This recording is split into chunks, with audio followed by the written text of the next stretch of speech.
Brandon Chalmers, Sir! as you well know, to be the best, you have to beat the best. And we are the best and only podcast. The best and only. There are literally no other podcasts. Not in my world, not in your world. I don't know what the fuck y'all been doing the last couple weeks while Jamie and I have been taking a world tour. I guess books on tape, maybe? Hooked on phonics? Hanging out with Duolingo, making that bird happy so this way you don't end up getting them weird little notifications like, "Meh, donde esta? Why did you forget about me?" Like, I fucking get it, man. Like, people got shit to do. But your boys is back. So I'd like to formally welcome one and all to the fucking Duocast, part of the Hard Knock Media podcasting network. The only network. The one and only network. The one and only network. In the beginning, there was recorded voice. It was an amazing thing that happened. Wax cylinders traveled across this great land, and as technology grew, we pressed into gigantic records, recorded on audio tape, burned literally from the light of the sun into plastic to form compact discs, and then, we hawked those into the sea and brought forth the digital format, therefore bringing you the dulcet tones that come from my voice. And from my voice, you can find confidence and trust. Because ain't nobody else got a dick like Jamie Noguchi. That's right, baby. We back. It's too goddamn cold to wear shorts. Thank goodness for everybody in the Noguchi household. Goodness. Some call him Bigfoot, some call him Lil Trench. All I know is he can't walk around without making somebody jealous. Goodness. Oh, shit. Oh, my God. Yeah. A family-friendly program for everyone. Brandon, there are two wrestling-related stories I wanted to cover. Even though we're not a wrestling podcast. So wait, hang on. So we've taken a few weeks off just because life has happened, and the first thing you want to do is lose what little audience we have with the wrestling conversation. Yeah. Cool. Yeah. Good. No, gotta keep it light. Gotta keep it fun. Gotta keep it stupid. Stupid. Yes. Stupid. Light and fun may very well depend on what we're talking about. But go on. So the first one is just kind of a follow up because we did spend the better part of an hour talking about Pepsi Phil. Yes. When he was fired. Yes. From being elite. There was speculation after that we speculated would he go back to WWE? Yeah. Where would he slot in? Come to find out, a couple weeks afterwards, WWE isn't interested. Shocking. In the Pepsi Phil. Shocking. In the Pepsi Phil genre. Have you heard of any of Phil's plans to do the Pepsi challenge at another? No, my understanding is that Impact made an open invite to him, but made it very clear they couldn't afford him. And your favorite person and mine, Billy fucking Corgan, did openly invite him to be part of the NWA with the same caveat of, we can't pay you what market value says you're worth. But there's an argument to be had here that the capitalist in me, because I am born in the US of fucking A, says, if the top two companies on the US side of the market won't pay for you, then your market value is not actually what you think it is. Ooh. And therefore, you might want to get paid a bunch, but you fucked around and found out. So the question is, how bad do you want to wrestle? Because ain't nobody paying you them big dollars, man. Are you saying you wouldn't be surprised to see our boy Pepsi Phil at a Six Flags coming to you near you? No, absolutely not. No, that dude's got way too much pride. He's not doing the indie scenes like that. He might stop in with like a pro wrestling gorilla or something like that to kind of show off or whatever it is. But like, I can't imagine. One, he's still in that refractory period where he thinks he's worth $1 million and he's not. Yeah. And people may say, "Oh, he's a draw, yada yada yada." He's also an egomaniac, and he's going to fuck your company up if you bring him in. Like, it's is TNA and Impact two different companies? Because I heard Impact Wrestling is being rebranded once again come the new year as TNA. Oh, okay. Total nonstop action, not tits and ass. This was the idea. To my if memory serves right, they were on Spike TV as TNA, right? And like, you got a bunch of people who were like, "Man, I don't know what's about to happen here, but I'm gonna watch me some goddamn TNA. Let's do this thing." And then suddenly, like Hulk Hogan walks out, and it's a 6-sided ring. You're like, "What the fuck is this?" And then TNA is coming back. They're not bringing back the 6-sided ring because too many people fucking hated it. Mostly just the wrestlers hated it. The fans seem to love it plenty. It was interesting. It was interesting, but apparently it fucking hurt to run and work with because all the ropes were shorter. So so there's more of more real estate. So right, and so maybe make it a bigger hexagon. Well, no, I think that was part of the problem. Is it was already too big in the center as is. Big. Well, it was too big, and the sides were short. So like, it was one of those you couldn't find a happy medium there. Running and this is all anecdotal from Reddit posts that I've read. So please know that I don't know anyone who's actually said this directly or anything. That the thing was big enough that you couldn't really hit a move in the center of the ring from one of the ropes. Oh, jeez. And then also that the ropes hurt like a sumbitch because they were too short. So they had no give in them to be able to actually do the runs. But how about also just the idea of having to change the way that you wrestle from working indie dates to then that, I wouldn't want to deal with that shit. Like, unless the payday is great and it's Impact, it's not going to be that great. What about a ring like Kumite style Bloodsport at the end where Jean-Claude Van Damme is fighting off against Chong Bao? Yeah, but that has no ropes. That's just like a pitched. Pitch. Yeah, it's neat. It would be interesting for most other fight sports where you don't necessarily need to have a ring. Muay Thai, kickboxing. Yeah. I'm trying to think. Possibly some forms of MMA, but some people seem to really like running people into the cages. So I don't know how much capability that takes away from everybody, but like, a ring with ropes is an important thing for pro wrestling to do because you need to have that ability to come to the outside and tell a story and be able to slow things down. And I think so. You need that. So you don't think he's too big for the indie circuit? Do you think he goes to Japan? Because that's always like an open question.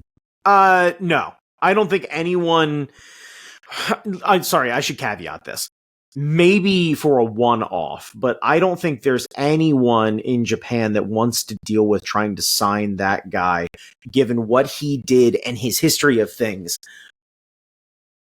He's not going to be able to have creative control in that. He might be able to go over to New Japan and do one in like the Tokyo Dome with Murder Grandpa or something like that. But oh my God. Right.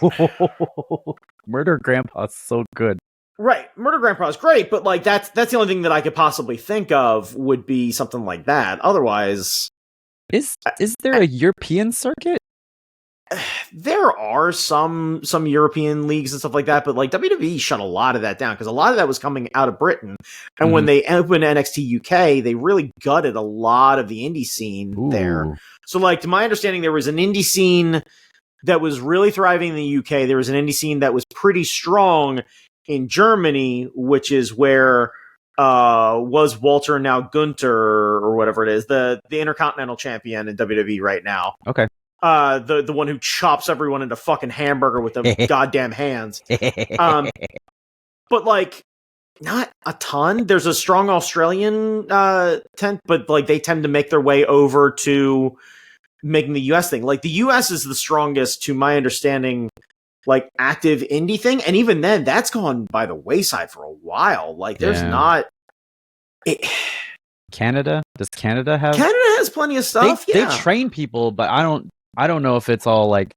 Do they just feed into WWE or? I mean, there are obviously a bunch of feds. Our own good friend Keith, Youngblood is wrestling now in a new company in Massachusetts. Around here we have Maryland Championship Wrestling. Oh, we gotta go farther. We gotta go farther up north.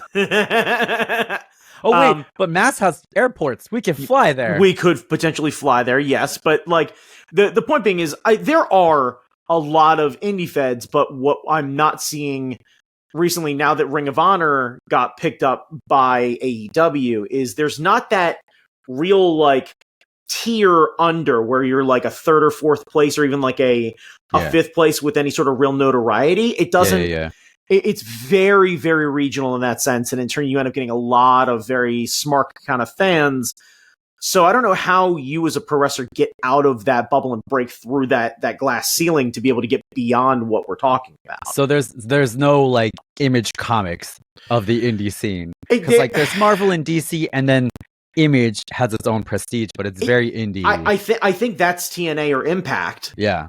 But you got to be pretty fucking popular to get your way up there. That's true. I mean, that place is full of a lot of ex-WWE talent, ex-AEW talent. Like, a lot of the spots there are for people who are either killing themselves on the indies and then get a shot to be able to do that, and then usually slingshot that into the other two companies, or someone who used to be part of one of those companies. Like an Eric Young is a great example of somebody who was the frontman for the group Sanity in WWE, got let go during the pandemic, got brought back in when Vince left, and then when Vince came back on, then asked to leave, and then moved back down to Impact, and then immediately became Impact World Champion, and openly said the reason he didn't want to be in WWE was because of Vince McMahon. Like, but there, it's one of those things of like, this guy literally stepped down from the biggest wrestling company in the world to move back to Impact, knowing it was a choice because of morals,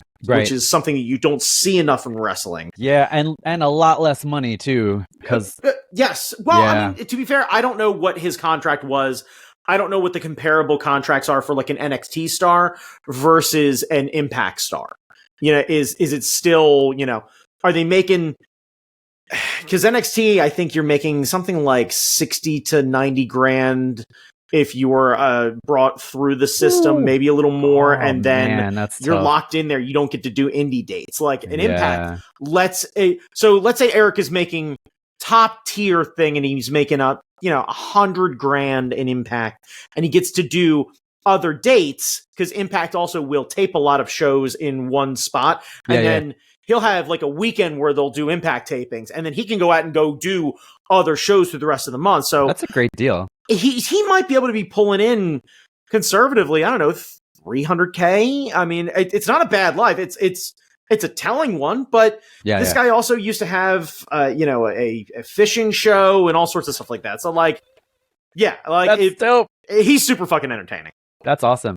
Is there a South American league, like a lucha?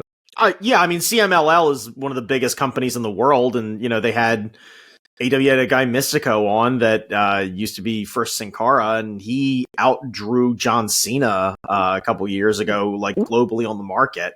I mean, CMLL they fill in stadiums on weeknights for funsies. Like, do you think they would want like who? Do you think they would want a CM Punk down there? I don't see how that, quite literally, I don't see how that translates. It's a different type of wrestling. It's like Japanese wrestling. Like there are some people who are crossover stars where you get your Bullet Club stuff and everything else like that. But a Japanese audience can really appreciate an American wrestling style as somewhat different, but you have to be exceptional. I mean, we're talking Kenny Omega's and AJ Styles level athletes, because being an athlete first and foremost is the big story. Everything else afterward is the thing. And same thing. Pepsi Phil is a great storyteller and great on the mic. He's not a 10 in the ring. Yeah. Even at his prime, he wasn't a 10 in the ring. Like, so he's not Daniel Bryan. And even Daniel Bryan had his orbital bone broken, so he's out for the rest of the year. Oh boy. Yeah. Oh boy. Yeah, he was on his what was the whole thing? That poor motherfucker. He made a public promise that he was going to retire when his daughter turned, I think, 7 or something like that. So he would have had by summer of next year to do all of the matches that he wanted to do, and essentially put everyone on notice. It was like, I'm going to do all the rad shit I want to do. And then, I don't know, 2-3 weeks ago or whatever it is, just fucking broke his orbital bone. He's out the rest of the year. That's damn it. Right. So we're cleaving months off of the Daniel Bryan destruction tour. And poor guy. Yeah, it kind of stinks, but what are you going to do? That just kind of is what it is.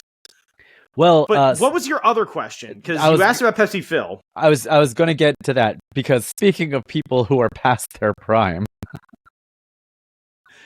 news just came out that one Rick motherfucking Flair. See, I knew you were going to ask me about this. Go on. Got signed to AEW.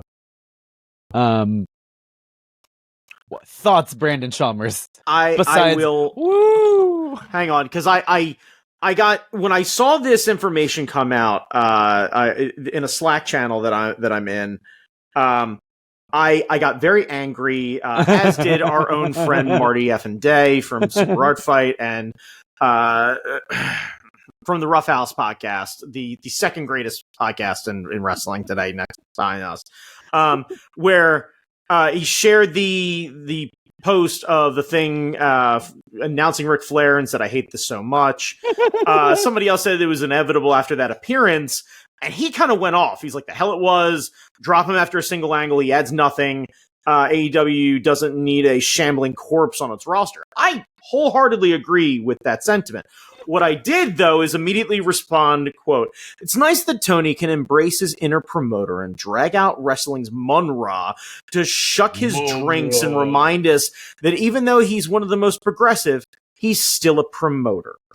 Because part of the whole thing is that Ric Flair's energy drink, Woo Energy, is going to be sold at the shows and provided for the locker room, and is the official energy drink of AEW. It's amazing. See, no. Look, this is the thing, Jamie. This is kind of a weird line, and I know I am very much an apologist for Macho Man Randy Savage, the late Macho Man Randy Savage, because of the things that he did, or more importantly, that allegedly he did. The infamous story about, you can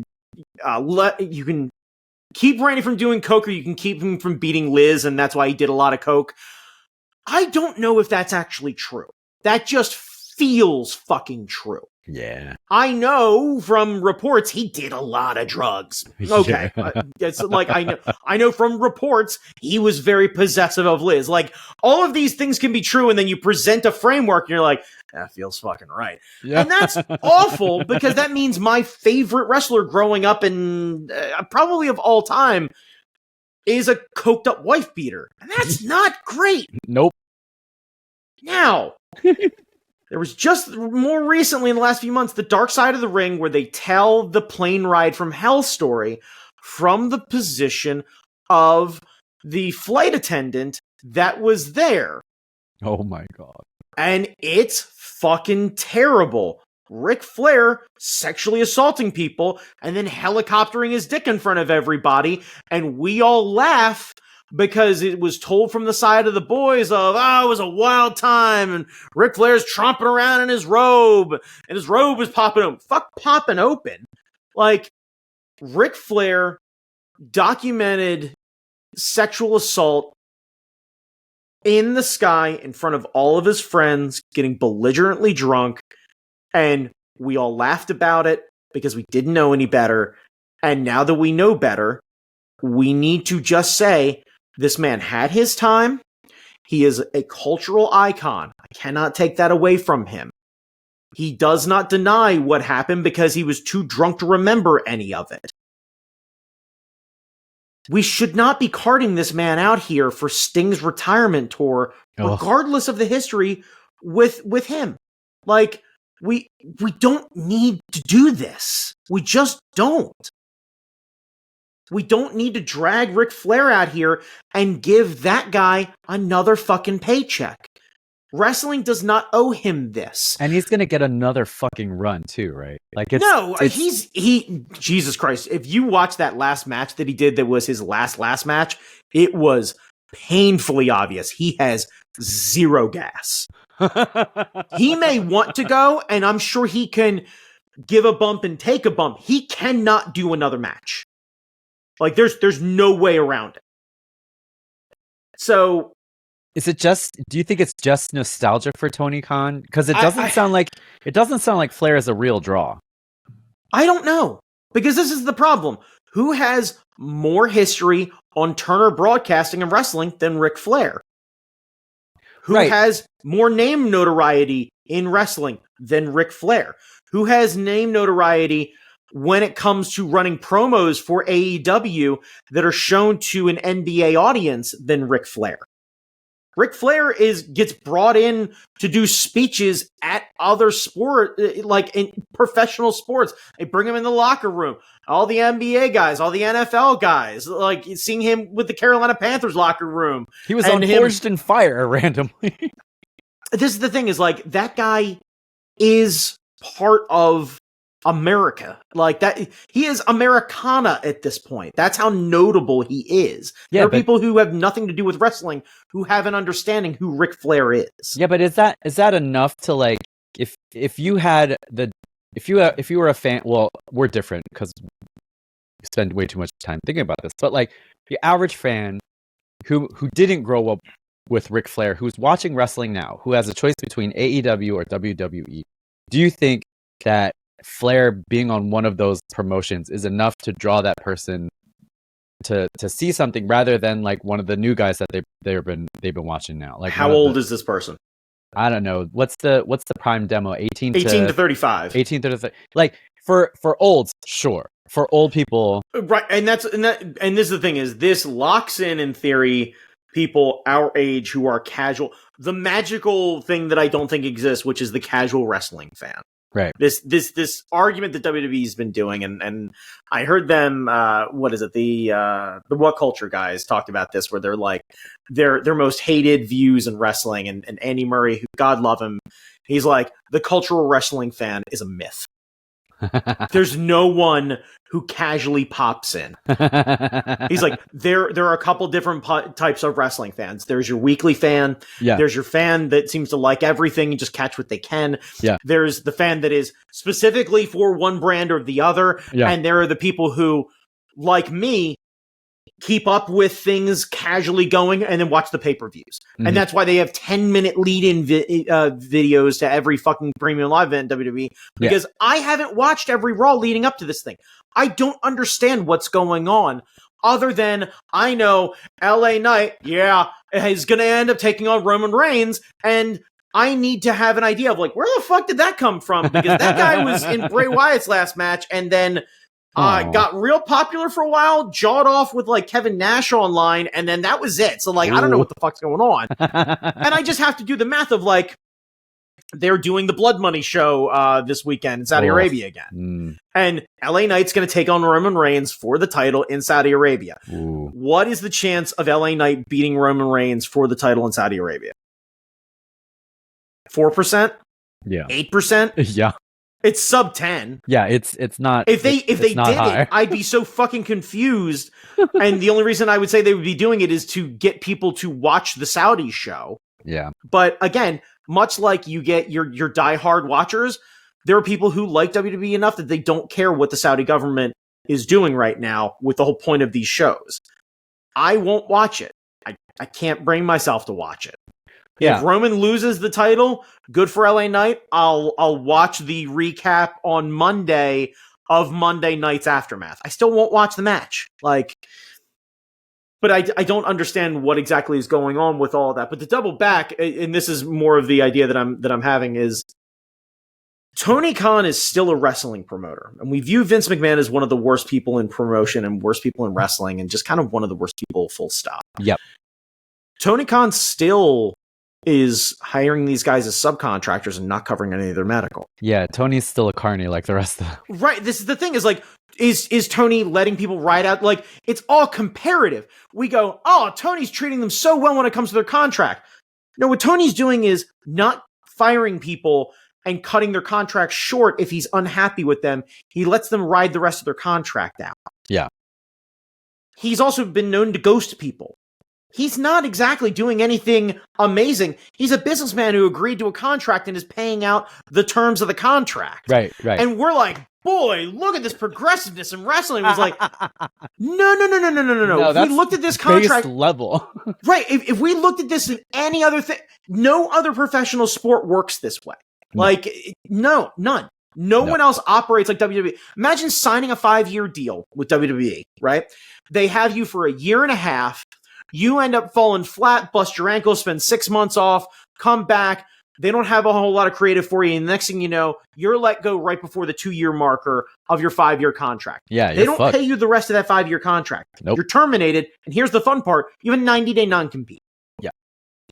So not only are you let go, and then there's a blip on the radar from wrestling news of so-and-so terminated from WWE. WWE sends out a fucking tweet. We wish them the best in their future endeavors. Wish them the best, yeah. Right, and then that's it. And then you hope to be able to make enough indie dates or a big enough splash that fans have an outcry of missing you. Yeah. And then you might get lucky enough to go to an AEW, but you're probably going to do a bunch of indie dates and then maybe, hopefully, one day get back in the good graces of the same people who treated you this poorly. Like, wrestling is an incredibly awful business to its performers. Honestly, it sounds like comics. It's sounds just like my industry.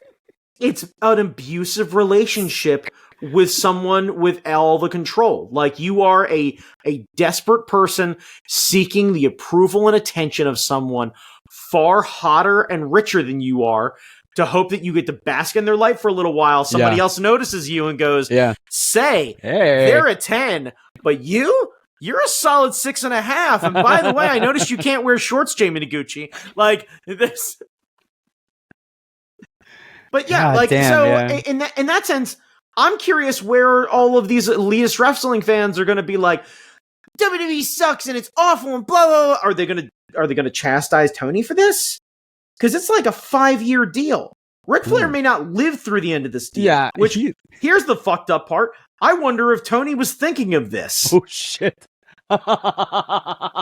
He wants Rick's last ride to be with his company. Well, and this is the thing, is his son-in-law, Andrade, is part of AEW. Ric Flair could be his manager moving forward or something like that. Or we do, Tony Khan could potentially be paying this money to be able to do some sort of memorial wrestling tournament like WWE does with Dusty Rhodes. Like, imagine AEW owning the rights to the Ric Flair Memorial Cup. Oh my God. Oh, Jesus. That's so cynical, but I bet that was part of the calculus. I have to believe that a guy like Tony is smart enough to hedge his bets and say, will I lose some people over righteous indignation over Ric Flair? Yes. Yeah. How many people will I lose? Probably not that many. Yeah. Will people end up whitewashing over it and forgetting a lot of what Ric Flair did because it was sexual assault, not racism? And people in wrestling seem to look the other way from sexual assault, see all of the Me Too people, and the only people who really got ousted are people who didn't have the fan clout to survive the thing, or people who were involved in pedophilia. Yeah. Well, Darby's still alive and kicking, so like, yeah, that was great. So I don't know. I'm so I'm so goddamn tired of all of these old fucking people ruining goddamn everything. What the fuck? Tell a new story. Please tell a new story. No, I mean with everything. Yeah, it's true. Wrestling, fucking politics, just name a thing, and there is some old abusive cunt taking advantage of absolutely every situation they possibly can, and then you end up being like, why can't we fucking change? And then they're like, well, we're in charge, so what are you gonna do? It's like, God damn it. I'm surprised Sting... Do you think Sting is actually gonna retire? Because this is like the third time he's retired. Well, no, this is the second time he's retired. Remember, the WWE thing happened, and then he fucked up his body. Oh, that's right. Yeah, and then he had that time off, and then he ended up having, like, all the surgery and the time back and everything, and, like, we weren't sure what was going to happen. Yeah. And then when Ric Flair actually... Ric Flair. When Sting actually showed up and took a bump, like a real bump, we were like, holy shit, Sting's okay. And then we've had a ride for a while, but like Sting's been wrestling with them for the last few years. Wrestling. Yeah. And like, Stinger. from a guy who went from, hey, do me a favor, be careful on that ice patch, you might die, to, hey, take a coffin drop off of the fucking ring post to the outside. Yeah. Like, that's a big fucking deal. So does he come out with a crow makeup, or is he just like Sting? Crow makeup? Oh yeah. I hope that he comes back at least once and does the old school Stinger makeup. Yes, we need the Stinger makeup. Come on, man. Because that's the other fucking part of it, right? Yeah. He's out there as the Crow makeup. You got half the goddamn NWO warming the fucking podcast bench, and we can't bring back fucking Kevin Nash to piss him off? We can't. Come on. What's fucking Goldberg? You could bring back Goldberg to do a heel run against Sting, and that would be so good, and it wouldn't have to deal with the fucking sexual assaulting ass Ric Flair. Those two names that you just put out there, I would get excited to watch that shit. That's what I'm saying. I would get excited to watch that because shit. they could end up buying the rights to pay for the Wolfpack theme, or pay for a new one or whatever. Like, fucking outsiders. Can you imagine that shit? Right. Can you imagine? You could bring back half of the fucking NWO if you wanted to. Do you know the pop where you hear that? Oh, right. People are going to be so fucking confused. But, you know, then we're going to end up getting into, like, all of the other versions, and then Conan's going to end up coming out, and then you're going to be like, what the fuck happened to Conan? LWO. You know what? They're killing it in WWE. Are you aware of this? No. So they did it as a one-off, and it ended up sticking where a bunch of wrestlers, including bringing back Carlito and also Zelina Vega and Rey Mysterio, have the LWO right now active in WWE. They're one of the most over groups, period. When is the next pay-per-view? I think that's Survivor Series. I am that casual fan. I only watch it when I go over to your place and we do the pay-per-view. Like, right, but you have a morbid curiosity about it, at least. So you're watching from the outside a bit, but yeah, the LWO's fucking great. Because it's highlighting a bunch of younger Latino wrestlers on the back of Rey Mysterio. So, like, he comes out and is hyping for all these guys, and then they're going out and doing fucking banger matches. Fucking 619, bitch. Hell yeah. Yeah, and then they brought back fucking Carlito. After that goddamn Puerto Rico pop, they finally brought Carlito back. He's great too. Dude, come on. You can't find the money to get Kevin Nash off his couch. You can totally find the money to bring in and do a run with Sting. Right, but is Kevin Nash the same draw as Ric Flair? And also, Kevin Nash doesn't have an energy drink. That's true. For us, he would be, but I see your point. Like, yeah, this is the problem. Is like, do I think it'd be a better story? Yeah. Do I think that they could actually have potentially a match or whatever it is? Yeah, absolutely. But like, all I can think is now is what it's going to be is Ric Flair is going to come back. He's going to send his son-in-law to go attack Darby Allin and attack Sting, and Sting's last match will be Andrade, and Andrade will end up having a new legend killer thing because he'll have been in Ric Flair's last match and he'll have been in Sting's last match. And if they're clever about it, he could literally start eyeing down older superstars and look at Ricky Steamboat or some of the others. Yeah. And start doing an old school Randy Orton legend killer thing where he helped a legend leave and then he ended another legend's career. And this could be the jumping off point. Now, do I think that they're going to actually do that? Probably not. I'm probably being too clever for the room. Yeah, but that would be dope. That at least would be some sort of merit and notoriety as to why we had parlay one into the other. Yeah. Because if Sting just picks a random dude on the roster, or sorry, if Flair just picks a random dude on the roster, I'm going to be like, why is this dude getting the rub when you've literally got Ric Flair's son-in-law right there? Yeah, come on. Is Charlotte still WWE? In WWE, yes. Is she doing stuff? I don't know. Yeah, she's doing stuff. Yeah, but she's not getting the rub like Rhea Ripley. No, I mean, well, Charlotte needs to cool off a little bit, I think, to make people really start to miss her and or have her really start becoming the female John Cena, where she comes in and the threat is she could always just walk in off the street and win the championship.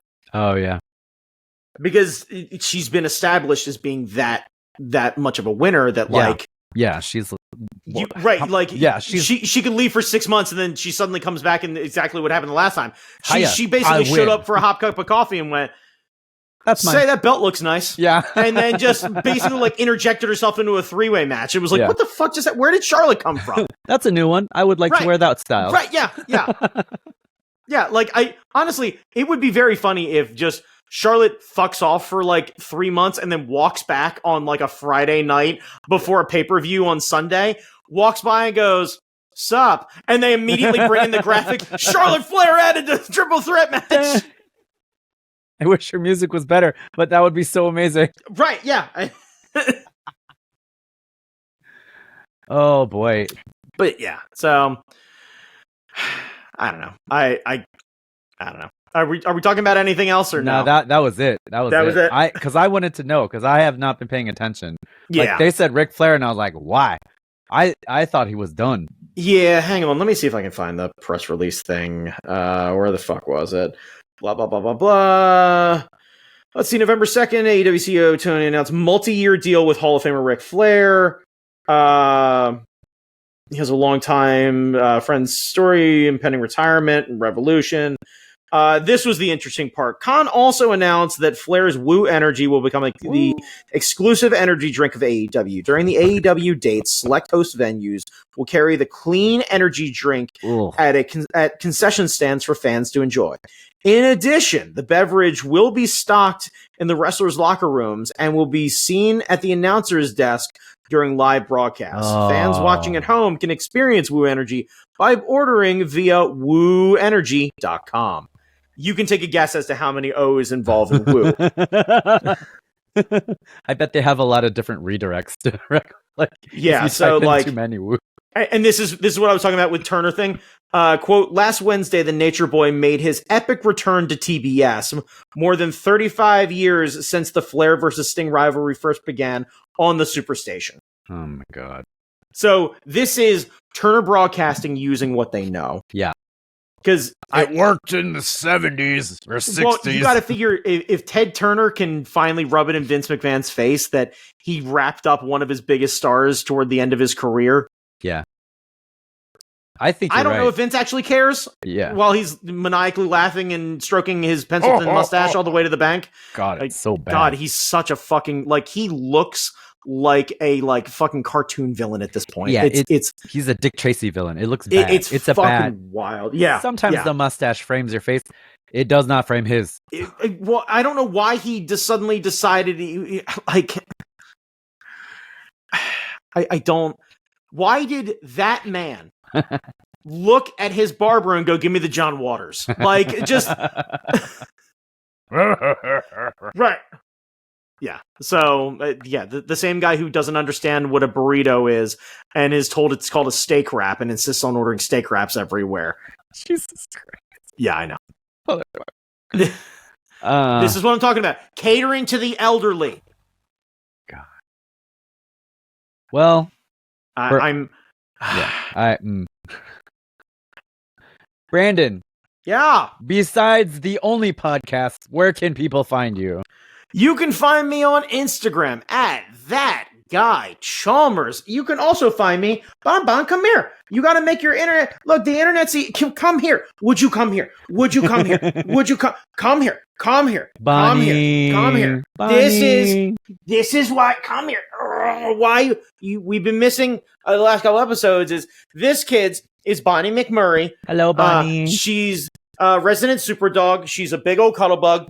She's currently wearing a hoodie because she's cold. Aww. And kids, do yourselves a favor. I've said it before. I'll say it again. If you are ever feeling down and would like to go visit a dog, come see me. If you ever feel like you might want a friend, you should always adopt a dog. Never, ever shop. There are so many great pups out there that need love and are just absolute sweethearts. Nobody wants to fucking crate train and or potty train a fucking puppy.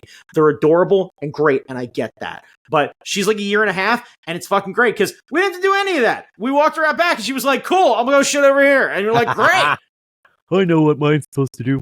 Right, yeah, I know what I'm supposed to do. It's fucking great, yeah. But, yes, please go do that. Anyway, Jamie Noguchi, where can they find you? Instagram, Jamie Noguchi. Oh, the store is open, monstercutie.com. Shit. So go buy my stuff.